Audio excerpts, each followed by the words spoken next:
김동문의 세상 바로잡기를 찾아주신 시청자 여러분, 안녕하십니까? 4개월 만에 뵌 것 같습니다. 그동안 저에게 오한도 많이 있고 사정도 있어서 마이크를 떠난 지 4개월째 처음 저희 유튜브에서 뵌 것 같습니다.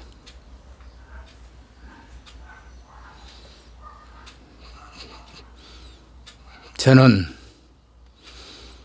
최근 호국 보은의 달 6월만 되면은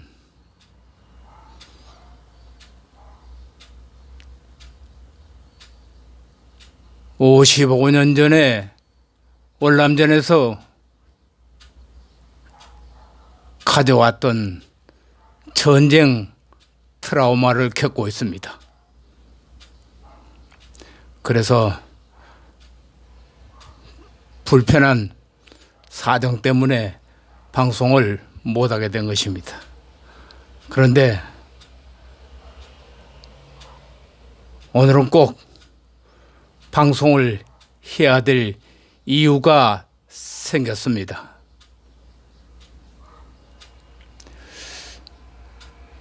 (5.18) 민주화 유공자 명단을 공개하라는 운동을 우리 보수단체 회원들과 해온 지 20여 년이 됩니다. 그런데도 우리나라 언론들은 외면하고 단 한 줄로 집회 소식을 써준 곳이 없어서 기자 출신으로 야속한 마음 금치 못했는데, 최근에야 언론들이 5.18 문제 기자회견이나 새로운 증언들이 나올 때마다 단 한 줄 새겨주지 않고 숨기고 했던 사실을 이제야 알게 되었습니다.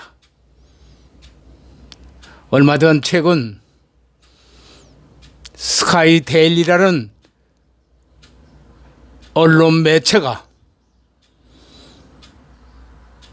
대한민국 언론들이 외면하던 5.18 민주화 유공자 명단 공개에 앞장서서 오랜 기간 검증과 탐사 보도를 통해서 가짜 유공자들을 색출해낸 것입니다. 그 중에서 정치인, 문화계, 언론계 각각 발췌했는데, 유독 5.18 당시에 전남 광주의 언론인들이 191명이 유공자로 등록되었는데, 이 가운데 아무 공적도 없고 광주와 연고도 없고 5.18과 관련 없는 기자 언론인들이 135명에 달한다는 발표를 보고 기가 찰 노릇이었습니다. 왜냐하면은 1980년 5월 당시 광주 전남의 언론사는 2개 지방지와 3개 공중파 방송 네트워크와 7개 중앙일간지 취재기자 등 한국기자협회 소속된 기자들은 전체 120여 명에 불과했던 것입니다. 그런데 120여 명의 전체 인원이 5.18 민주화 유공자로 선정되고 등록된 것도 부족해서 그보다도 더 많은 135명이 등록을 되었다는 소식에 놀라움을 금할 길이 없는 것입니다. 그렇다면 전남 광주에 있는 언론사 방송국 중에서 전체 기자들이 5.18 민주화 유공자로 등록되어 있다는 사실입니다. 저는 1980년 5월 16일 전라남도 광주시 광산동에 자리 잡은 전남매일신문사 편집국 제2사회부에서 기동 취재 팀장으로 일선 24개 시군의 현장 기동 취재를 맡고 있었습니다.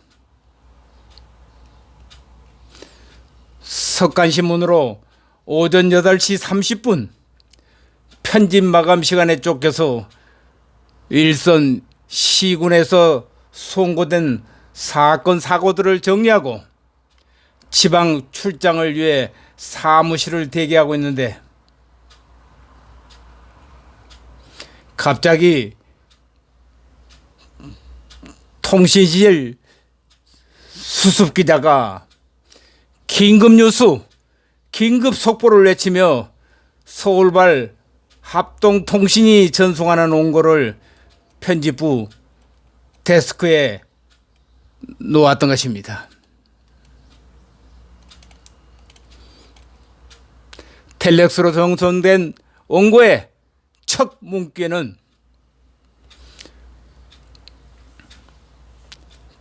전두환을 찢어주게라,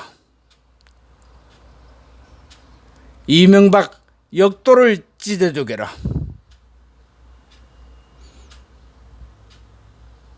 김대중을 석방하라, 신현학은 물러가라,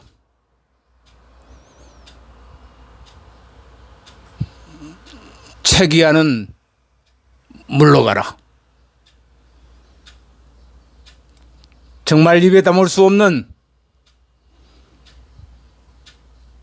북한에 사용하던 글귀가 텔렉스 전송을 타고 저희 책상 데스크에 놓였던 것을 본 것입니다.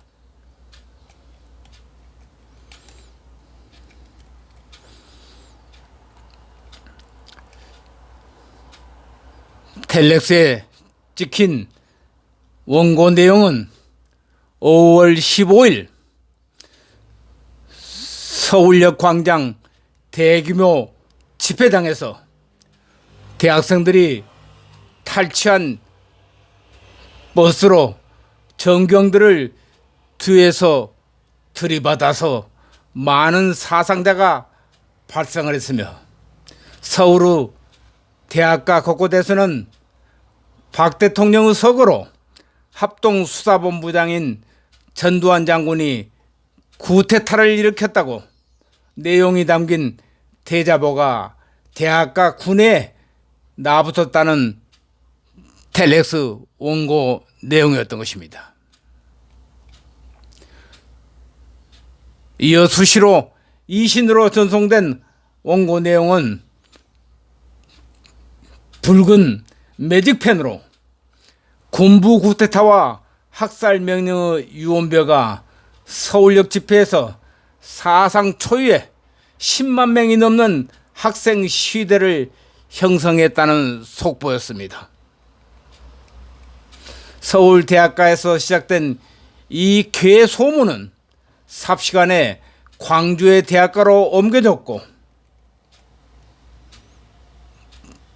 저희 지방지에서 보도하기 전에 이미 이 사실은 대학가의 대자보는 광주에 옮겨졌던 것입니다. 그리고 전두환이 경상고 군인들에게 광주 시민을 학살하라는 명령을 내렸다는 황당한 유언비어가 광주시까지 전역으로 퍼졌던 것입니다. 이미 5월 초순부터 폭력 시위는 서울대 운동권에서 나온 이 대자보 안에 유신잔당 타도의 총력을 하고요, 유신잔당 타도의 우리 모두의 역량을 총집결하라는 북한말의 구호가 새겨진 대자보가 대학가에서 공공연하게 나붙게 되면서부터 시작된 것입니다. 서울대 운동권에서 살포한 대자보는 1982년에 출판된 북한판 5.18 도서 주체의 기치에 따라 나아가는 남조선 인민투쟁들의 투쟁 560쪽에 새겨진 내용으로 박가의 양자인 정가는 박정희 대통령을 지칭했습니다. 정가는 전두환 합수본부장을 말했습니다. 애비가 준 보안사령관직에 중앙정보부장 서리직까지 두 팔에 감싸 안고 있었다. 애비의 뒤를 이어받아 유신잔당을 옹호하고 나아가 애비의 직위를 되찾아 독재자가 될 스스로의 모습을 꿈꾸며 비상계엄령을 그 수단으로 사용하고 있다. 정가가 틀어지고 있는 포고령의 역할은 과거 유신하의 긴급조치와 무엇이 다르단 말인가? 비상계엄령 해제는 유신하의 구하의 청산과 국민투표 헌법 개정을 위한 선결 조건이다. 반격을 위한 유신잔당의 준동이 명백한 이때 우리는 무엇을 해야 할 것인가 하고요, 유신잔당 타도에 우리 모든 역량을 총집결하라. 이 대자보는 신현학 국무총리를 신가로 최기하 대통령을 최가라 부르는 바, 신가는 어떤가? 강물을 흐르는 미꾸라지처럼 진작 없어져야 할 일제의 잔재가 독재 정권의 하수인으로서 3.15 부정선거를 자행하더니 아직도 까닥거리며 유신의 찌꺼기가 되어서 유신체제를 필요한 것이었다라는 따위의 망언을 되풀이하고 있구나. 일제의 황민학 교육에 종사하던 전직 센세이 최가는 최기하 대통령을 말한 것입니다. 국무총리를 지내더니 이제는 정가의 꼭두각시가 되어서 두드리는 장단에 맞춰 춤추고 있다. 유신잔당 타도의 총력을 하고요, 유신잔당 타도에 우리의 모든 역량을 총집결하라는 선동구호의 북한말을 버젓하게 새겨졌던 것입니다.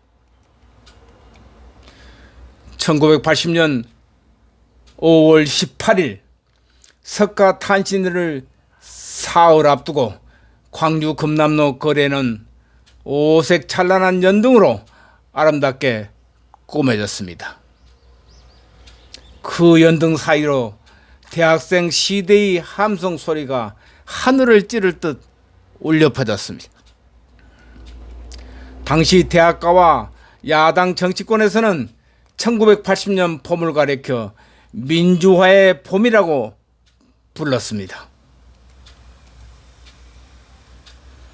그러면 당국의 대처는 어땠을까요?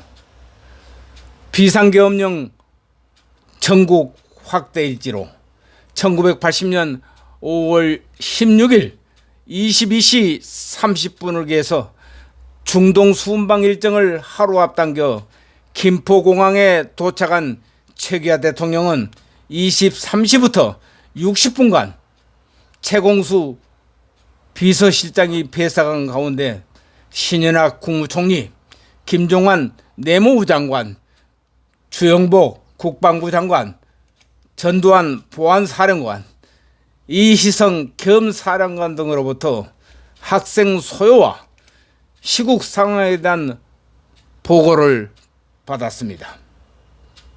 5월 17일 9시 30분 전두환은 권정달 보안처장을 주영복 국방장관에게 보내서 비상계엄 전국 확대, 국회 해산, 비상기구 설치 등 시국 수습 방안을 대통령에게 보고할 것을 통보하고 계엄 확대 등을 정군 지휘관 회의의 결의 사항으로 대통령에게 건의하는 등 조치를 취해 줄 것을 요청했습니다.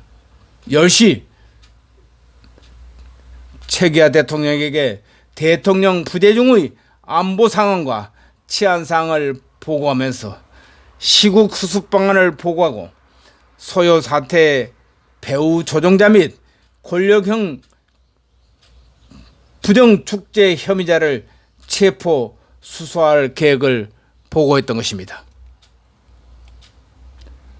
다음 11시에는 주영복 국방장관은 국방부 제1회의실에서 유병헌 합참의장, 이성 계엄사령관, 김종건 해군총장, 윤자중 공군총장, 윤성민 1군 사령관, 진종채 2군 사령관, 유학성 3군 사령관, 차규현 육사 교장, 황영시 육군 참모차장, 정호용 특전사령관, 노태우 수경사령관, 박준병 24단장 등 각군 주요 지휘관 43명이 참석한 가운데 정군 주요 지휘관 회의를 열었습니다.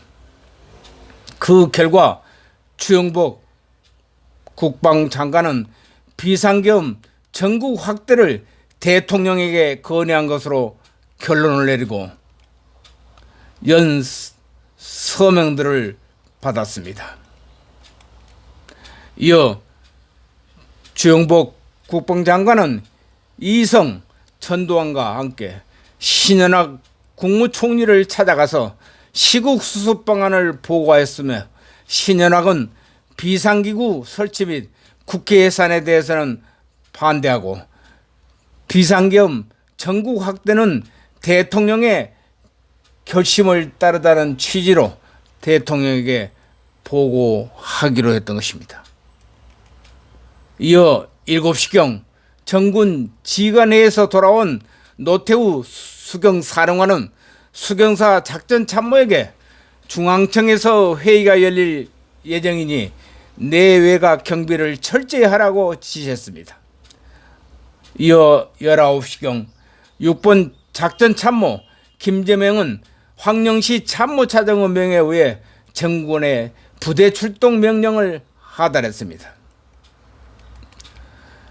19시 10분경 신현학 총리가 배석한 가운데 전두환, 이성, 주영복은 대통령에게 시국 수습 방안을 보고했고 최기하 대통령은 신현학 총리의 의견을 청취한 후에 19시에 계엄 전국 확대 방안만을 수용하고 국무회의 소집을 지시하였던 것입니다. 하지만은 전두환은 그 이후에 별도로 소요 배후 조종자 및 부정축제 혐의자에 대한 체포 수사 계획을 보고했던 것입니다.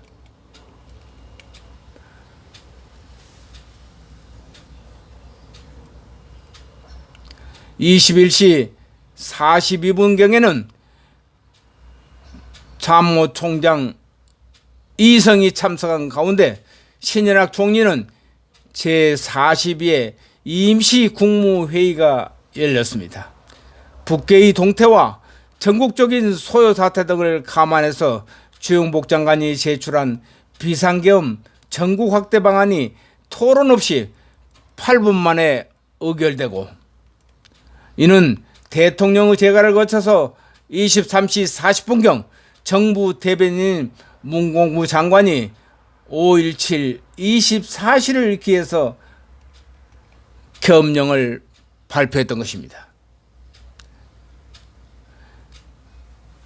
이어 22시 30분경에 이성 계엄사령관은 정군의 소요 진압부대 투입을 위한 작전 명령을 하달했고, 5월 18일 1시경 보안사가 위반한 정치활동 규제 조치에 따라서 모든 정치활동과 정치적 발언을 금지하고 정치 목적의 옥내외 집회, 시위를 금지하는 내용의 계엄포고 제10호를 발령했던 것입니다. 5월 18일 2시 30분 6번은 92개 주요 대학과 국회를 포함한 136개 주요 보안 목표에 계엄군 2만 5천 명을 배치했고, 5월 18일 18시 40분경에 최기한은 국가가 중대한 위기를 직면해 있고 국가보위와 국민의 생존권 수호를 위하여 일대 단안을 내리지 않을 수 없다는 취지로 5.17 관련 특별 성명을 발표했습니다.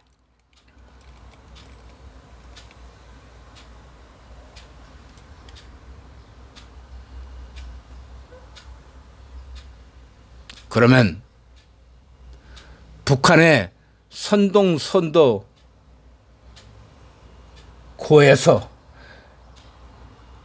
이명박 역도를 찢어주기라는 와 34년 전 5.18 광주 폭동 때 전두환 찢어주기라는 말이 똑같이 전달되어 왔는데, 이 뜻은 무엇을 의미하겠습니까?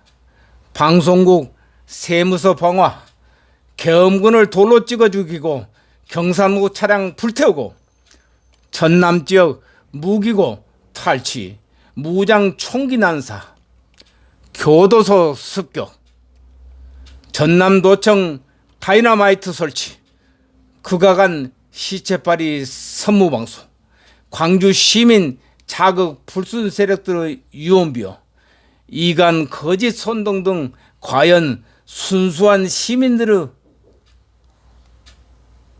민주화 운동이었을까요? 우리 대한민국에서는 김일성 찢어주기자는 구호는 없습니다. 때려잡자 김일성, 처부수자 공산당, 무찌르자 북개국은 있어도 김일성 찢어주기자는 문구는 없는 것입니다.